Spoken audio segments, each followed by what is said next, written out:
In this last video, we're going to take a look at two more difficult types of trigonometric identities. So we have this sine t 1 plus cos t equals 1 minus cos t sine t. The first thing that we might want to do is, all right, this is a sneaky one because there's not really an obvious sort of thing that we might do. Okay, so what I would recommend is we're going to pull this trick where we multiply the numerator and the denominator by something called the conjugate.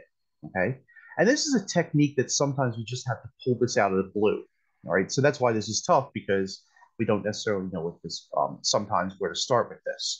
So if I work on the left hand side, what I'm going to do is I'm going to multiply by the conjugate of 1 plus cos t.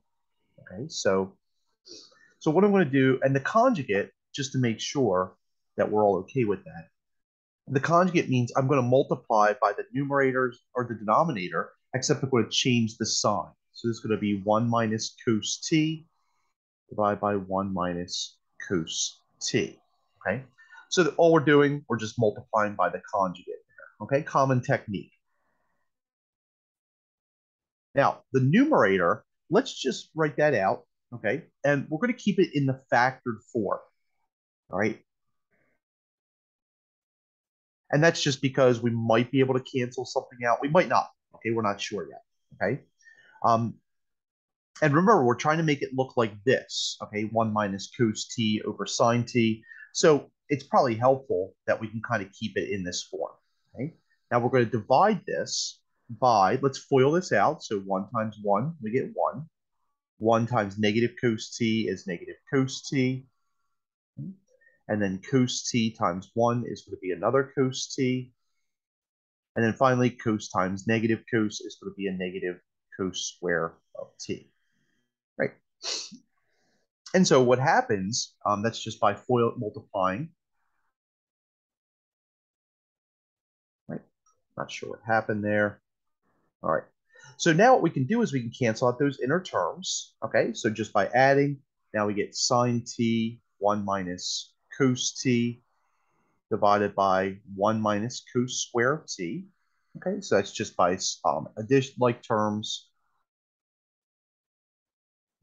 You might remember that this is a difference of squares in the denominator, the 1 minus cos square. So we can now factor that as sine t 1 minus cos t divided by 1 minus cos t and then 1 plus cos t. Now, I want you to notice what would happen if we did this, okay?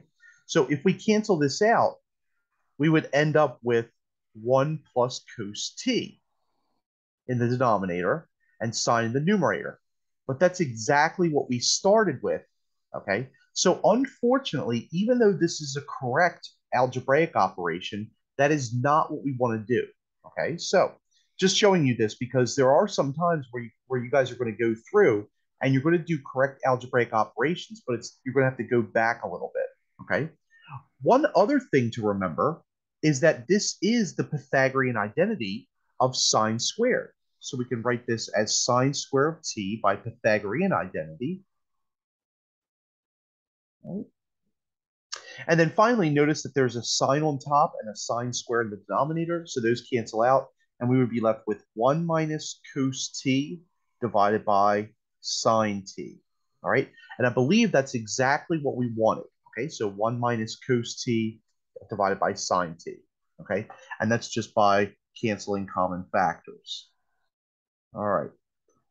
So be careful because there are times where you all are going to go through and you're going to perform the correct operations algebraically, but they're not going to lead you to the answer because there's more than one operation that can be performed. All right.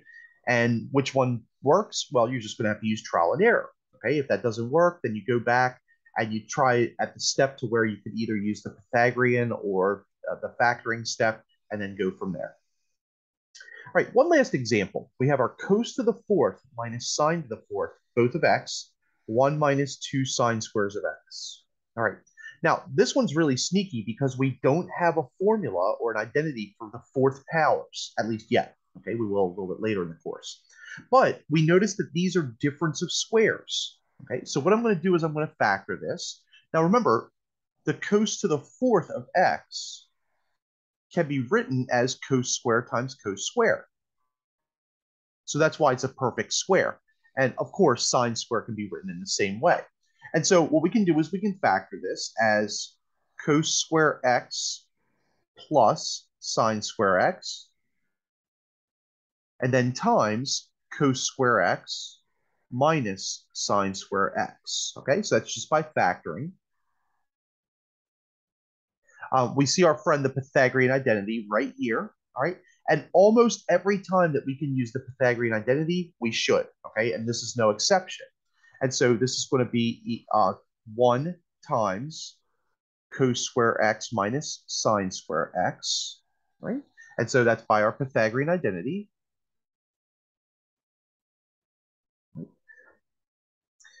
Clearly, one's an identity, so we just it doesn't really matter.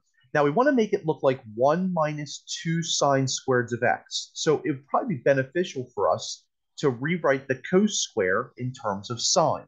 And one thing that you probably remember is that this is going to be the same as 1 minus sine squared. Okay, so remember our Pythagorean identities. Okay, so that's just by Pythagorean again. Okay, so that this becomes the 1 minus sine square of x. Okay, so that's again by Pythagorean. And then finally, notice we have a sine square, our negative sine square minus sine square, and that's going to turn into 1 minus 2 sine square of x. All right, and that's precisely what we wanted. Okay, so this one wasn't a long proof. Okay, this is just like terms, but making sure that we know how to do some of these higher level operations on our trigonometric identities or trigonometric functions is going to serve us well. Okay. All right. So that's everything that we need to go through with respect to our Pythagorean identities. All right. Now, the next 3 video series are all going to be more on formulas with respect to trigonometry. Okay. So we're going to take a look at double angle formulas, half angle formulas, power reducing formulas, product to sum to product formulas.